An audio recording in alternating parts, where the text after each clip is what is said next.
limiting our capacity, limiting what we are capable of and what we are not. There are issues, there are other oppressive systems operated by this patriarchal system, like the issue of reproductive control, the control of women's reproductive rights and choices, that women are restricted access to contraception or medical care related to their reproductive health. There are issues of objectification and sexualization of women. You see a situation where a woman is married out to somebody and she's being referred as a property, so the man can treat her anyhow. Women are objectified. They are reduced to sexual objects. The only value some men see in them is their sexual prowess or competence, whatever it is. That's why you see the media, that's why you see popular culture advertise whenever they want to project a particular product, sell a particular product, they sexualize it. They use women to sexualize it. And the truth is that women have more competence and capacity more than this. We have the issue of gender parity in the political system, lack of representation, where women are not given equal rights, equal opportunity to participate in politics because people feel they are not good decision makers, they are not fit for the job, they are not good leaders. And this equally reduces the growth and development of the country.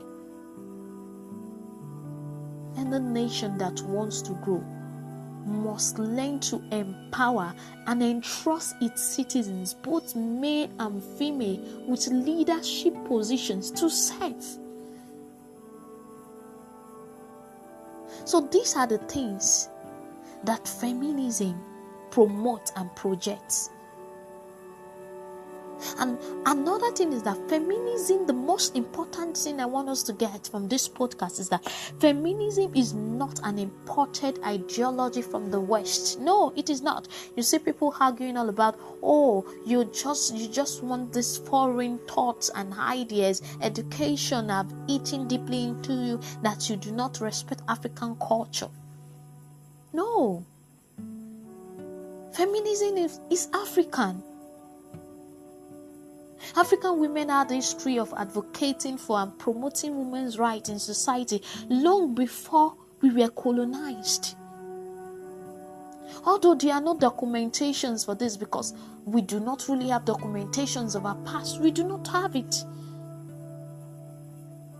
Many African cultures had histories, social and political systems that acknowledges the role of women before the colonization of Africa, before westernization.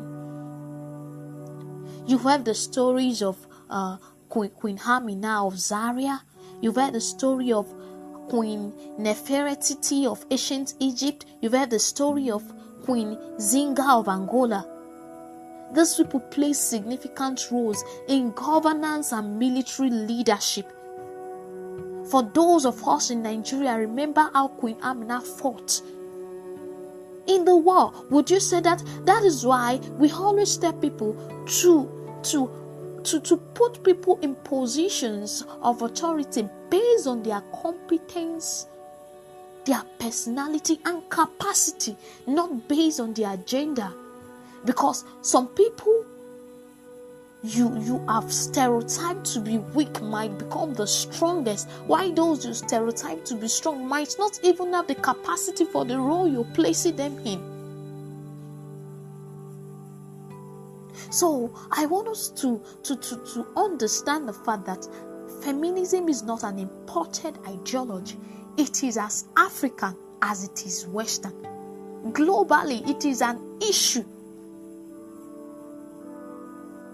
It is a concept, it's an ideology that promotes the right of women globally, because globally these people have been objectified, sexualized. Their right has not been respected over the years, and that is why you see voices rising in systems, in societies, even those that are not educated.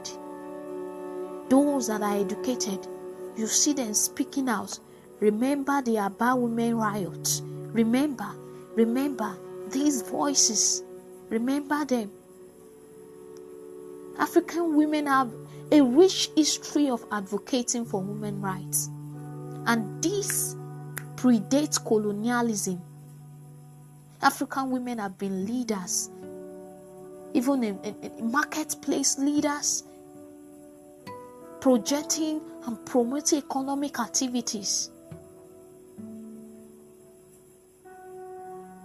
African women have been agents of change long before we were colonized, long before Western education. So it is not a foreign culture.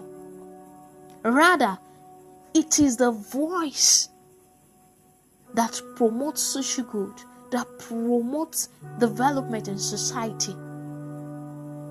It is a voice defending and respecting the right of women all over the world. So that is why we have to rise.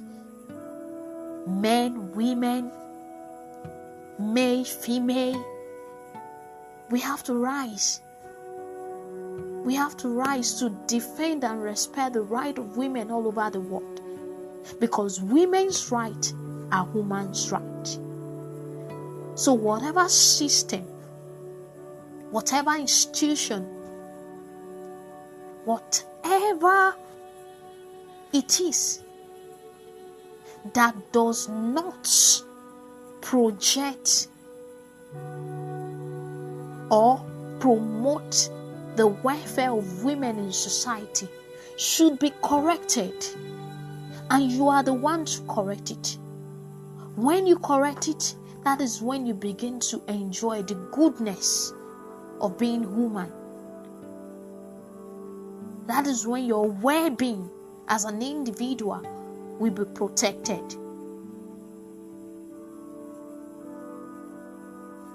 So as individuals, as entities, the aim of whatever we do should be to promote an inclusive society where everyone enjoys the opportunity to be all they can be without being limited by man-made constructions that are not enough. So today, if there's anything you're going with, these are the facts. Feminism is not about female supremacy. Feminism is not anti-men. Feminism is not about hating femininity. Feminism is not just a woman's cause. It is inclusive of all genders. Feminism is not a fight against men or women. It is a fight against systems that devalue women's rights.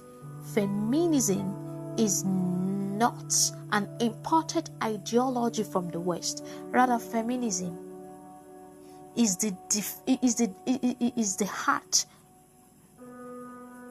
whatever it is that you take in defending and respecting the right of women in society.